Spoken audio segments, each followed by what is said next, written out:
Os conselhos práticos. A palavra de Deus, né? Está vendo aí? O pastor Cícero, né? Não está adorando Deus, usa o teu servo nessa noite, eu estou te pedindo, te agradecendo ao Pai, em nome de Jesus Cristo, já para todos sempre. Amém. Esta semana o pastor Cícero vai trazer a mensagem nessa noite, em nome de Jesus Cristo.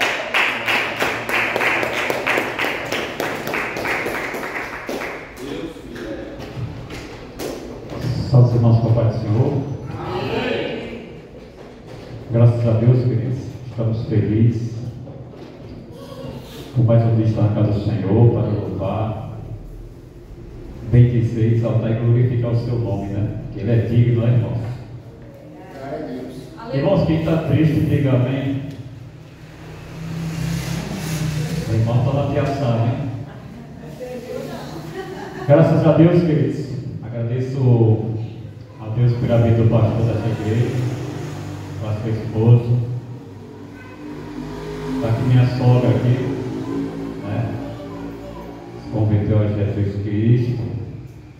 Minha esposa, meu filho Davi. Sou grato a Deus, queridos, por esta noite estar incumbido de trazer a palavra de Deus. Costumo dizer, né, amados, que vender pão ali fora é fácil, vender laranja é fácil. Falar a palavra de Deus, queridos, é uma responsabilidade. Aleluia, Deus. Porque obrigado, pastor. Porque a palavra de Deus, queridos, ela é para ser lida não somente quando você vai pregar, quando você vai ministrar. Ele é um alimento, ele é um pão diário. Você vai ler. Essa semana eu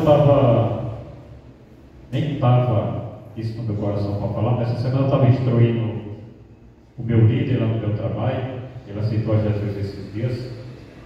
E ele perguntou para mim como queria a palavra, porque ele está só ouvindo. Ele falou: eu queria saber versículo. Queria montar uma mensagem, falei para devagar. Valendo, pega uma Bíblia, valendo. Tem uma regra, a medida de Gênesis, Apocalipse? Não tem não. Falei, você escolhe um livro da Bíblia, você vai ler. Por exemplo, eu quero saber da criação, eu quero saber dos patriarcas, você vai ler Gênesis. Eu quero saber de como que o povo foi escravo, como que foi a libertação do povo de Israel. Eu leio o Êxodo.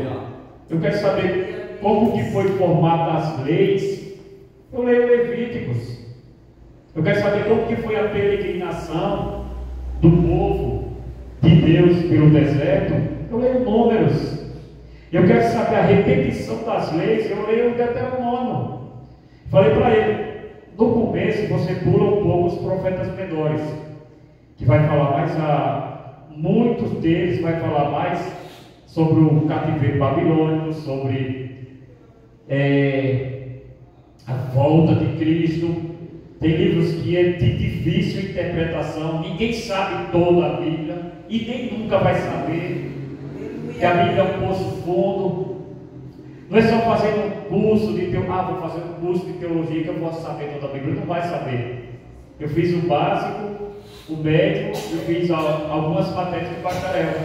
E sempre estou estudando a Bíblia. E sempre dei aula, escola dominical. E sempre estou estudando a Bíblia. E sempre quando eu vou pregar, eu tenho que pesquisar a Bíblia.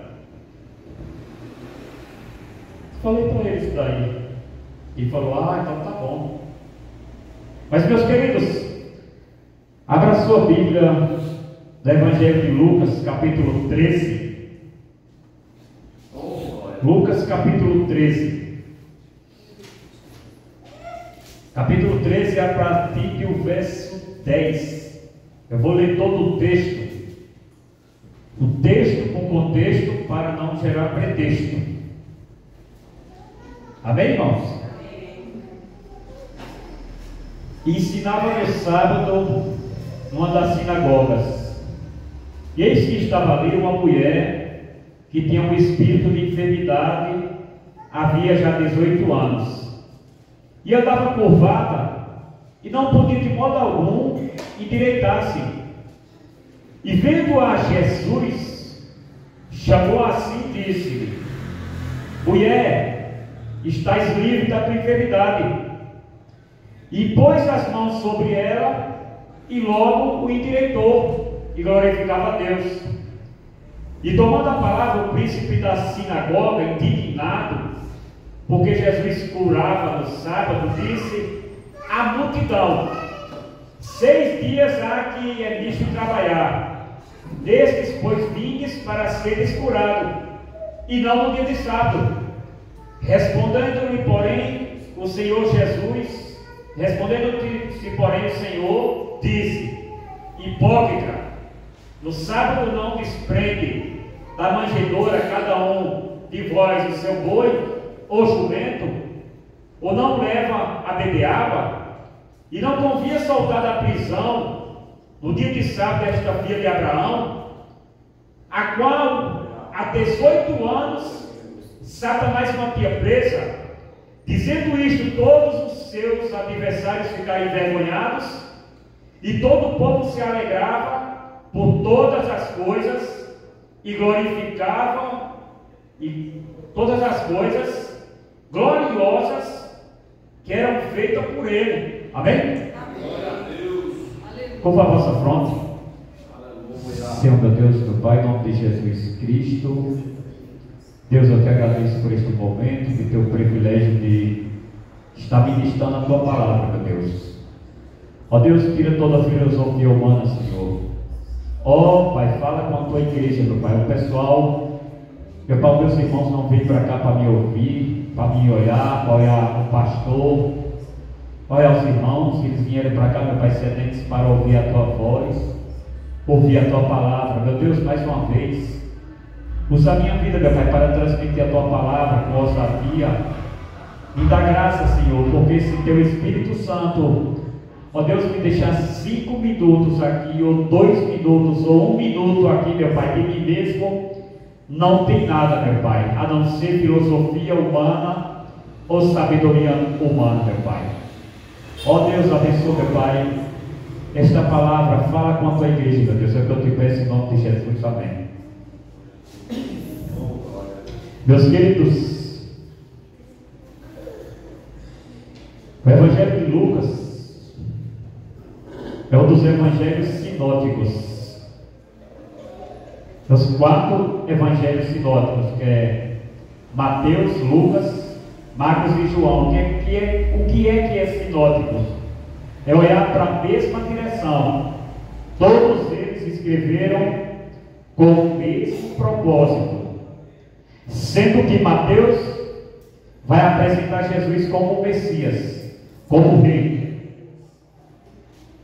sendo que Marcos vai apresentar Jesus como servo, sendo que Lucas vai apresentar Jesus como o Filho de Deus, o Filho do homem, sendo que João vai apresentar Jesus como o Filho de Deus. Então, meus queridos, a palavra desta noite, aonde que eu li aqui, do Evangelho de Lucas, só o evangelista Lucas, só médico amado, escreveu acerca dessa mulher. Essa mulher, queridos, ela não tem nome, não cita o nome dela aqui na Bíblia Sagrada, apenas fala que essa mulher, ela ia aos sábados à sinagoga para aprender a palavra de Deus. E queridos, ir voltando para a sinagoga, quando que começou a sinagoga? Que é um templo dos judeus. Os judeus começaram a adorar a Deus no deserto em tabernáculo. Quando o povo de Israel ia caminhando pelo deserto, e quando tocava a trombeta de prata, quando era para marchar, para sair, eles desmontavam aquele tabernáculo e caminhavam para o deserto. E se você ler o livro do Êxodo, você vai ver que não era pequeno o tabernáculo. Aquele povo andava no deserto, aquele povo tinha saído do Egito, aquele povo tinha saído da escravidão do Egito. Agora eles tinham atravessado o Mar Vermelho e estavam caminhando pelo deserto, mas no deserto Deus estava com eles. Levantavam o tabernáculo e seguiam. Amavam o tabernáculo, faziam os sacrifícios. Deus descia uma nuvem, a glória de Deus encheu o tabernáculo. Aí nasceu um templo, nasceu um desejo de Davi de fazer algo esplendidamente para Deus. O que é o desejo dele que nasceu no coração dele? De construir um templo. Ele deixou toda a preparação do templo, porém ele não fez o templo. E Deus falou que ele era um homem sanguinário. Embora fosse segundo o coração de Deus, ele era um homem sanguinário. Ele era um homem de guerra. Então nasce Salomão. Salomão, ele constrói o templo para Deus. Aleluia. Se você ler 1 Reis, capítulo 1, capítulo 2, capítulo 3, você vê como que era o templo.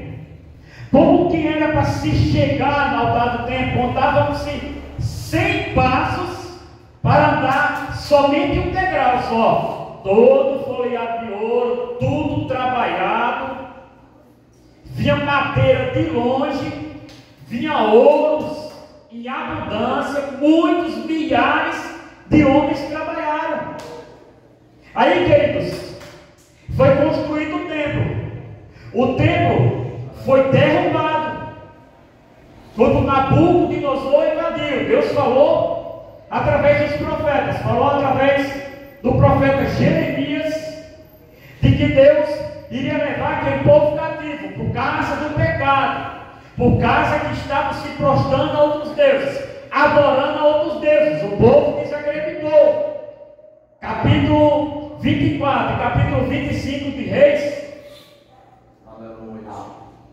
Jerusalém foi saqueada. O templo foi derrubado. Aleluia a Deus. Aí, queridos, o primeiro templo foi derrubado. O povo estava cativo.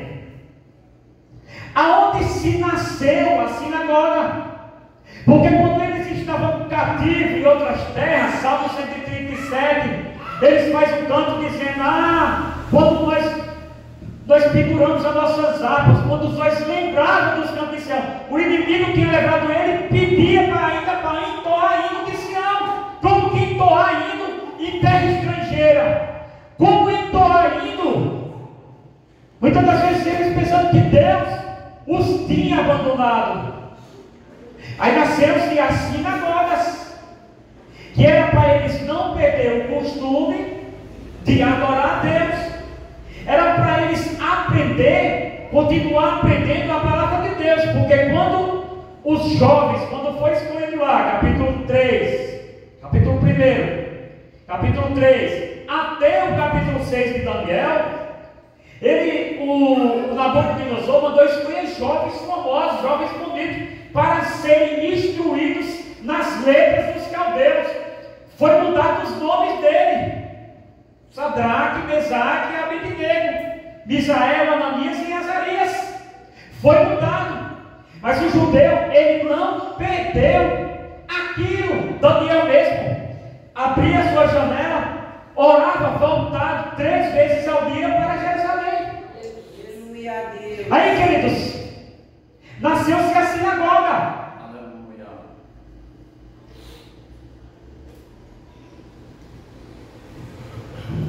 E Jesus, queridos, ele tinha costume de aos sábados estar nas sinagogas. Apóstolo Paulo, quando chegava, pastor, em uma igreja, quando chegava em uma cidade, ele procurava uma sinagoga para debater com os fariseus, para debater com os escribas, para debater com o intérprete da lei, para debater com os mestres da lei. Embora o apóstolo Paulo foi instruído aos pés de Gamaliel. Aí Jesus estava na sinagoga. Jesus entra na sinagoga. Jesus senta. O que é a sinagoga? Como que se formava a sinagoga? Para se formar uma sinagoga tinha que ter 10 pessoas. Tendo 10 pessoas, era se formada uma sinagoga. Era dividido. Os homens ficavam na frente, o mestre ficava. É tanto que os fariseus e os escribas, eles brigavam para sentar na cadeira de Moisés. Eles tinham que estar em algum lugar visível, destaque para alguém ver. É diferente hoje. Aleluia a Deus. Glória a Jesus. Quando você chega num lugar, eu estava falando para mim esposa esse dia, eu congregava com o pastor e falava assim: você é humilde quando você chega numa igreja grande, não serve, né? E quem é você na igreja pequena? Eu já fui pregar em igreja já, queridos, que dentro de favela mesmo, assim, de São Paulo, lá em Guanazizade, de você não deixar seu coração se desobedecer. Você vê os irmãos humildes, as pessoas simples. Quem é eu? Quem é você? Quando chega nesse lugar, por exemplo, quando eu congregava no Belém, no setor 29, tinha a reunião de obreiro, quando tinha congresso, Jesus, tinha pastores que chegavam 1 hora da tarde, podia começar às 7 horas da noite no congresso, 1 hora da tarde só para ficar na frente, para todo mundo ver o camarada. Isso é evangelho? Aí era dividido, tinha eles, aí tinha os homens que sentavam na frente, as mulheres e as crianças que sentavam atrás. Algumas sinagogas tinham sala para ensinar para as crianças. Aí Jesus, ele se encontra na sinagoga. E era justamente no dia de sábado. O dia de sábado para o judeu é o dia de descanso. É o Shabat. É o dia em que Deus fez o mundo e no sétimo Deus descansou. Aí Isaías vem no capítulo 40, no versículo 29, 30 e 31, diz que o Eterno não se cansa, o Eterno não se fadiga. Aleluia a Deus. Mas em Gênesis diz que Deus instituiu o sábado para descanso, para lembrança, para o povo de Israel guardar o sábado. Porém, queridos, quando Ageu disse que a glória desta última casa será maior do que a da primeira, estava falando de Jesus Cristo. Jesus Cristo curava no sábado. Jesus Cristo trabalhava no sábado. Capítulo 6 diz como ele fala: meu pai trabalha até hoje, eu também trabalho. Os discípulos iam passando na roça, teve fome, estava lá uma horta lá. Os fariseus sempre estavam atrás para acusar, para achar falta de Jesus. Os teus discípulos estão comendo. Ele perguntou: o que Davi fez lá com os pães asmos lá, quando estava com fome? O que o sacerdote fez? Deu pão para dar. Aí, queridos, ele está lá no dia de sábado, e deixa eu falar para você, Jesus está te vendo.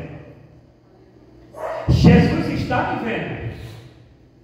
Sabe aquele dia que você está no Salmo 70, que você diz: Senhor, apressa, já não aguento mais, Senhor, a provação está grande, eu já estou a ponto de desistir, eu já estou a ponto de parar. Ninguém sabe o que você fala com Deus na sua cama, no seu leito, você caminhando na rua, no seu trabalho. Mas Jesus, queridos, quando ele ressuscitou, diz a Bíblia que no caminho de Emaús, os dois camaradas lá, e o outro discípulo ia falando entre si. Nós pensávamos que ele era o profeta aguardado. Jesus, diz a Bíblia que o mesmo Jesus se apresentou e disse: que palavra é essa que trocais entre vós?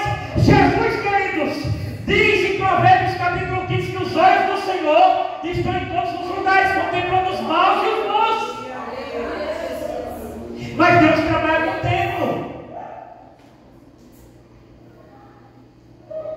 Aí Jesus está na sinagoga, tem uma mulher que está há 18 anos encurvada. Essa mulher, queridos, ela poderia achar motivos para não viver, para não querer viver. Essa mulher poderia, queridos, achar motivos para não ir para a sinagoga nos sábados. Essa mulher, queridos, você sabe o que é uma mulher, uma pessoa encurvada há 18 anos, ir para a sinagoga abaixada, não poder olhar para o rosto de ninguém, não poder contemplar a sua face no espelho. O que essa mulher passava dentro dela, só ela falava com ela, ninguém sabia o que ela passava. Sentava no último lugar, porque até que as pessoas defeituosas também sentavam mais atrás ainda das mulheres, eram separadas. Mas ela tem uma qualidade, a primeira qualidade dessa mulher: ela tinha perseverança. Ela não desistiu. Ela não colocou isso como empecilho. Ela queria estar na casa de Deus. Ela queria ouvir a palavra de Deus, independente da sua situação. Ela queria estar ouvindo a palavra de Deus, porque ela sabia que num tempo certo Deus visitava. Essa mulher não tinha nome. O paralítico de Cafarnaum não tinha nome. Os amigos pegaram ele, colocaram por cima do telhado. Jesus falou: filho, teus pecados estão perdoados. Aos fariseus de novo: quem é esse para perdoar o pecado? A Jesus fala: qual é mais fácil dizer, perdoados estão teus pecados, ou levante e anda? Para que saibas que o Filho do Homem tem poder para perdoar o pecado, pega a tua cama e anda. O paralítico naquela hora andou, saiu glorificando a Deus. Havia um homem de 38 anos, não se fala o nome desse homem também. Estava no tanque esperando os mover da água, porque disse que o anjo descia de tempo em tempo, e aquele primeiro que curava era curado.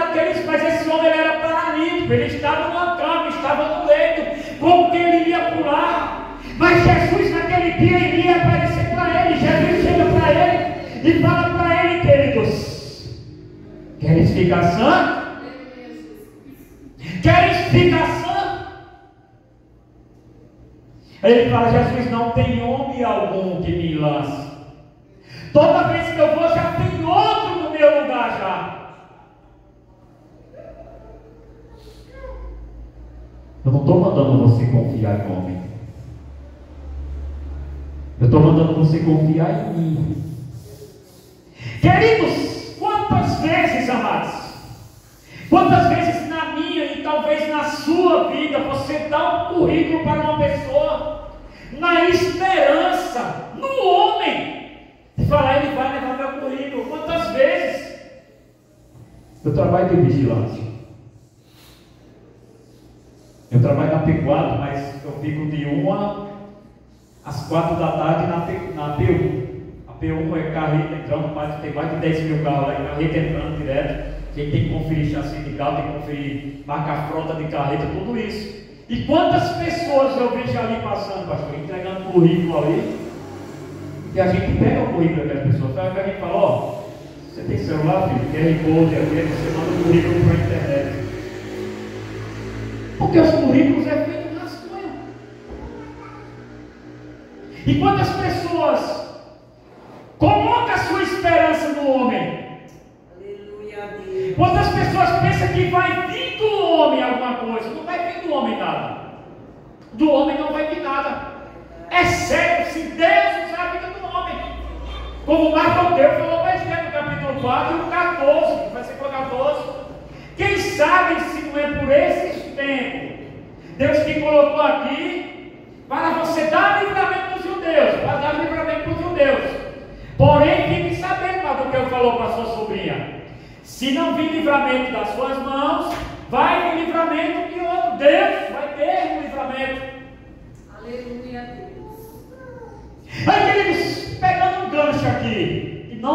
talvez você, mas pegando um gancho aqui. Muitas das vezes nós estamos no lugar, pastor, e nós estamos para abençoar.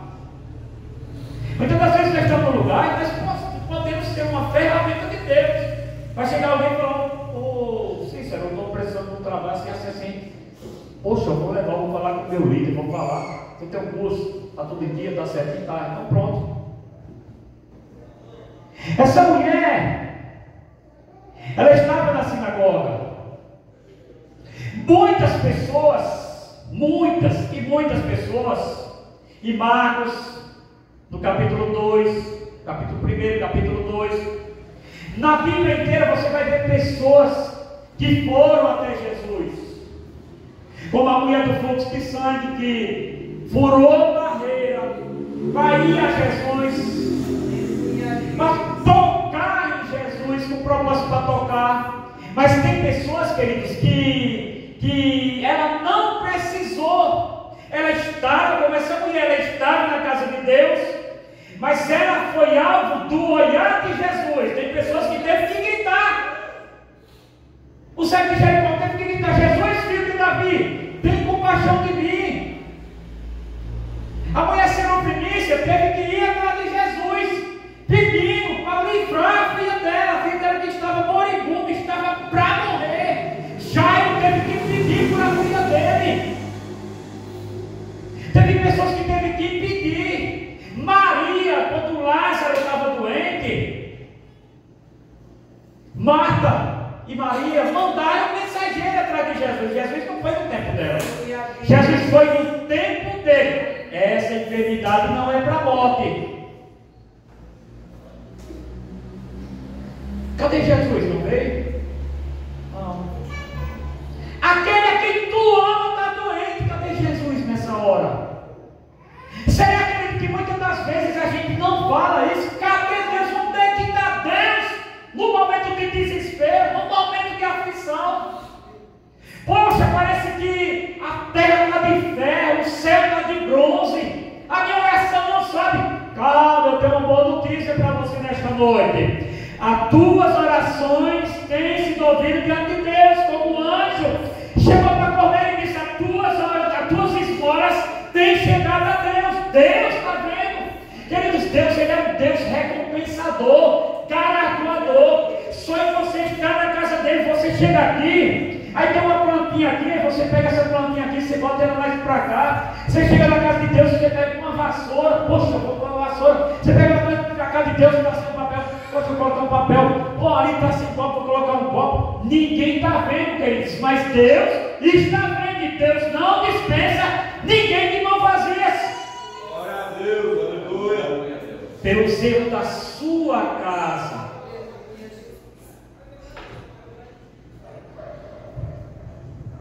Aí Jesus chega, chama essa mulher, quebra todo o protocolo. Diz a Bíblia que Jesus estava ensinando na sinagoga. Jesus quebra todo o protocolo. Chega dessa mulher e diz a Bíblia que ele tocou na mulher. O toque de Jesus, queridos, é coisa tremenda. Quando aquela menina está morta, Jesus chega, Jesus coloca a mão, quem sabe, na cabeça daquela menina e diz: Talita, come, levanta-te. A menina abençoada levantou. A viúva de Naim vinha chorando, não precisou ela pedir para Jesus, vinha chorando, levando seu único filho, a sua única esperança. Quem é mãe sabe o valor de um filho.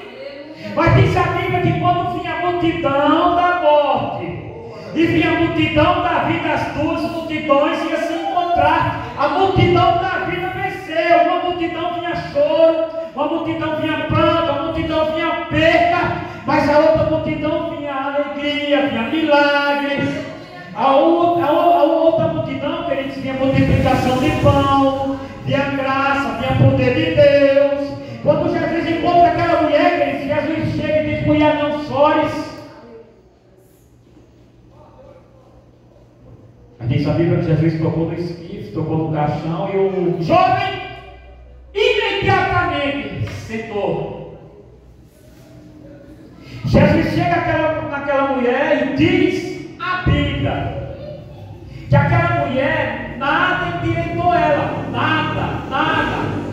Quem sabe aquela mulher andou em metro, quem sabe aquela mulher buscou as melhores medicinas, mas o caso dela, Jesus logo falou aqui que era o caso dela. Jesus identificou. Aquela mulher estava encurvada. Jesus chama ela, toca nela, e imediatamente diz a Bíblia, ela endireitou-se e glorificou a Deus. Aleluia a Deus.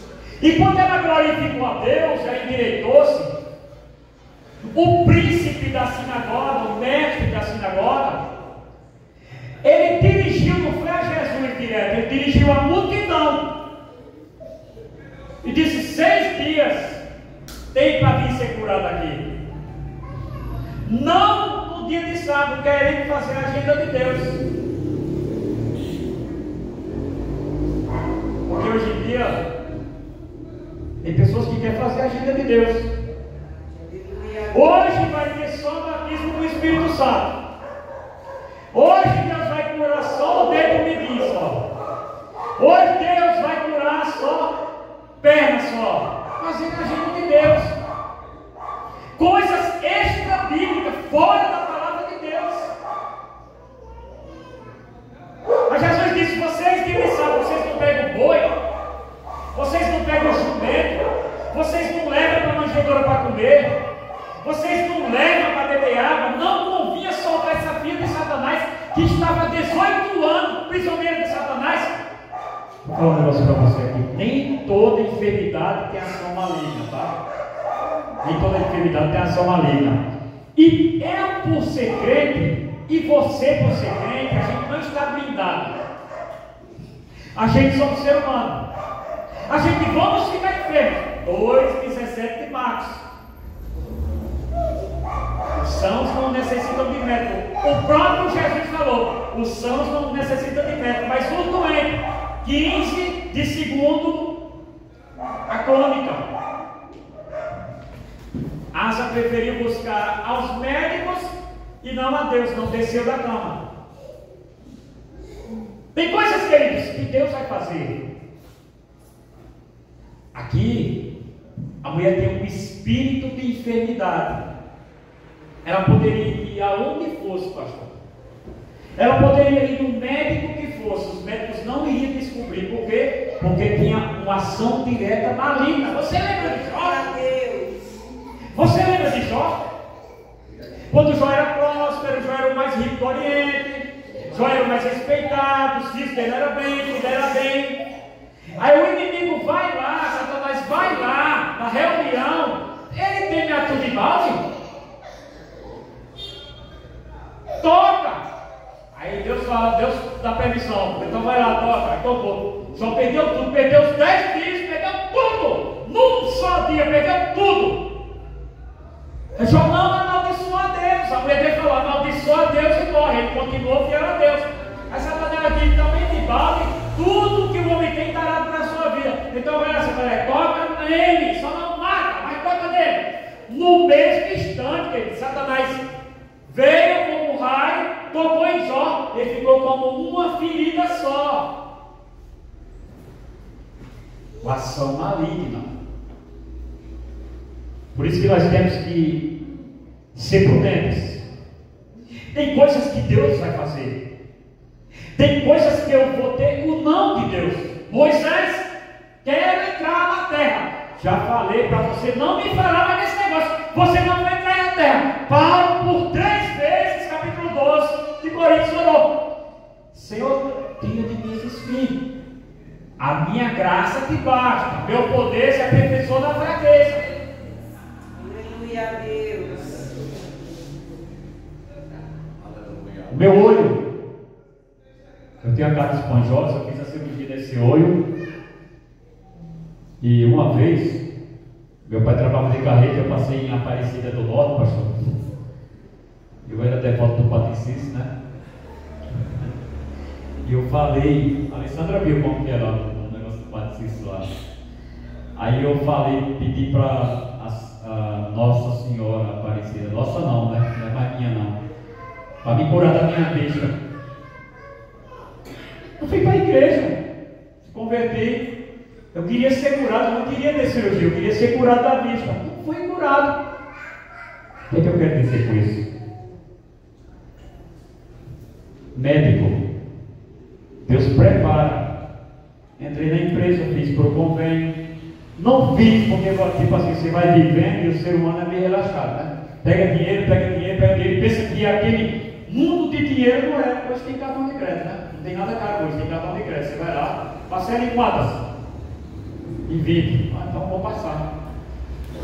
Fui lá, fiz a cirurgia, estou se recuperando ainda, mas por causa disso eu fiquei triste.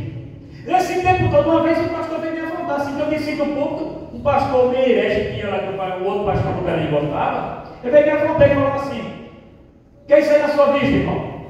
Eu falei: não tem problema de vista. Minha mãe falou que com 2 anos de idade eu não andava, com 3 anos eu não andava, meu pé era todo. Quando o meu pé endireitou, eu fiquei com a vista vermelha. Uma vez eu passei numa oftalmo e ela falou que, mesmo eu tirando a cara esponjosa, todo minha vista ia ficar vermelha. Aí o que aconteceu? Eu quiser, eu uso o colinho no bracinho, só que ele deu como se fosse glaucoma. Ele vai, você usa uma coisa pensando, tá branquinho. Aí ataca outra coisa, o que aconteceu? Aí eu desisti. Um dia, há mais de 20 anos atrás, eu levantei minhas mãos para Cristo. Foi porque eu vi um aleijado andando? Foi porque eu vi um morto ressuscitando? Jesus, queridos, não veio oferecer a sua vida. Deus, porque Deus 3,16, João, porque Deus amou o mundo de tal maneira que deu o seu Filho unigênito, para que todo aquele que nele crê não pereça, mas quem sabe. Jesus não morreu na cruz só para me brindar de doença, não. Nós somos, enquanto nós estivermos nessa casa, enquanto nós estivermos na atmosfera do pecado, nós vamos passar por privação, por provação, por enfermidade. Só que ele diz que nós vamos passar diferente. Nós vamos passar, queridos, por muitas coisas, muitos crentes até por depressão. Mas qual é a diferença do crente? Qual é a diferença do crente no mundo? É que o mundo vai se embriagar, vai pegar uma arma, vai tirar na cabeça, vai pegar uma faca, vai se suicidar. Não!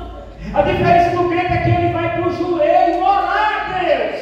Ele agora tem Deus Todo-Poderoso que diz, queridos, a Bíblia. Aleluia, glória a Deus. Glória a Deus. Tudo nós podemos, aquilo que fortalece. E se nós pegarmos os textos bíblicos, quando aqueles 3 jovens, Sadraque, Mesaque e Abednego, quando foi tocado o pífaro, foi tocado o tambor, foi tocado o que você pensar foi tocado, uma armadilha para os filhos de Deus. Falou assim: aquele que não se prostrar vai ser lançado na fornalha. Os 3 jovens vai vergonha para qualquer crente hoje. Ele falou para Nabucodonosor. Você sabe o que é Nabucodonosor? Ele falou: nós vamos entrar nessa fornalha, amigo. Mas fica tu sabendo, se Deus nos livrar, Ele é Deus. Se Ele não nos livrar, Ele é Deus. Nós não temos que estar escorrados, querido, nesses amuletos, não. Mas na televisão passa tanta coisa, na televisão tanta coisa, que Deus cura assim. Eu estou falando que Deus cura, não. Jesus chegou na sinagoga e curou essa mulher. Tem coisas, queridos, que Deus vai fazer. Não tinha médico algum, não tinha medicina alguma que curava essa mulher. Precisou de uma ação direta de Jesus para tocar na vida dessa mulher. Quantas pessoas que estão encurvadas, quantas pessoas estão cativas, quantas pessoas estão presas, quantas pessoas estão encurvadas, qualquer coisa, não vou para a igreja hoje não. Essa mulher não desistiu, ela perseverou. Essa mulher ela teve fé. Essa mulher ficou no lugar dela quietinha lá, esperando o tempo de Deus, porque Deus falou: 400 anos vai ficar lá, 70 anos vai ficar cativo, 70 anos certinho, Daniel lendo lá, o livro de Jeremias falou, para aí, deu 70 anos. 70 anos, o povo voltou do cativeiro. Deus trabalha com o tempo. Para me concluir,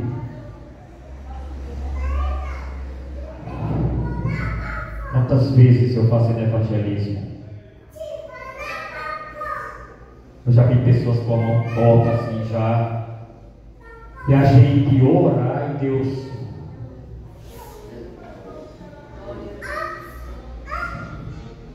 Quantas pessoas eu já vi já, quando eu evangelizava na madrugada, querendo se suicidar, e a palavra de Deus chegar e aquela pessoa se liberta.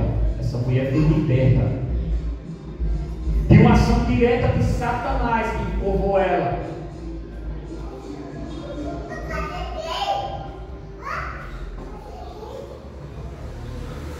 Capítulo 19 de Atos, para me concluir, tinha uma jovem que era aplaudida porque ela adivinhava, tinha um espírito de adivinha.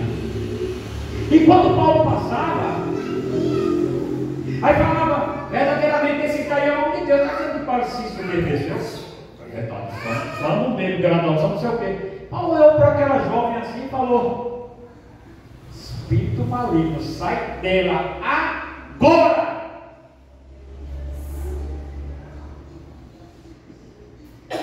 O Evangelho, aonde chega, ele transforma.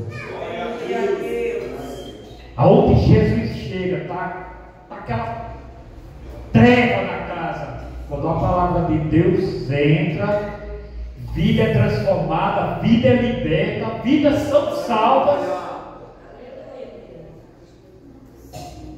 E essa mulher, por estar naquele sábado, recebeu o seu milagre, né? Deus abençoe os irmãos.